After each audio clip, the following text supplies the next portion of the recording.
A lesson in forgiveness.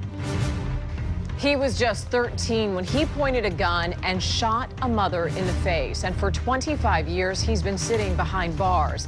But he found an unlikely ally in the woman he nearly killed. For the first time, he is speaking on camera about why he and his victim are fighting for his release.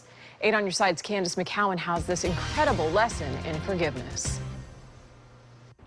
Jen, good evening. Manuel hasn't just spent 25 years behind bars for what happened here in downtown Tampa. He spent much of that time in solitary confinement. He still keeps in touch with the woman that he shot, and she says it's time for him to be released. I did shoot Debbie, which is something that I regret. For more than 2 decades, Manuel has waited for this chance, an opportunity to tell his story. I'm just glad she survived. Ian's referring to Debbie Bakery, a mother of 2 who he shot in the face when he was just 13 years old. He tells me he confessed to a Tampa cop a few days after the shooting, something he wishes he never did. One of my biggest regrets is the suffering that I caused upon myself by informing that cop. I basically gave them my life. Can you understand why he feels that way? Of course, because he wrote his ticket. That was it. Debbie Bakery's only talked to Ian once since that night in 1990.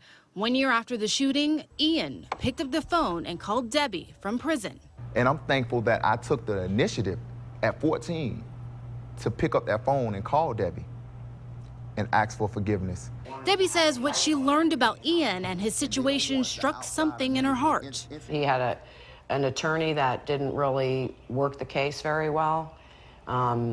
He didn't have very much family support. Ian was resentenced just a few years ago to 65 years for what happened here in downtown Tampa. But Debbie says that's not good enough and that Ian's more than served enough time for what he did. I think enough is enough. I mean, I keep saying this. I've been saying this for so long. Enough is enough. I view Debbie like a guardian angel. If she would have, God forbid, have died, someone else would be telling her story. Someone else would be saying, let him stay in prison. Yeah. Over the years, Ian's written Debbie letters, and while Debbie wouldn't call herself Ian's friend, she's in his corner. Have there been other people in your life saying, keep your distance, or, don't forgive him, he almost killed you? People jump in and you're disillusioned. I had to keep hope. I've always been hopeful. Debbie kept me hopeful. Debbie forgiving me and becoming an advocate for me has to be a God-ordained situation.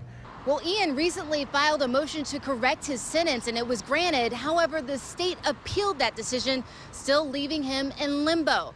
Meanwhile, Debbie says she'd be happy to appear on his behalf, asking for him to be released. Jen?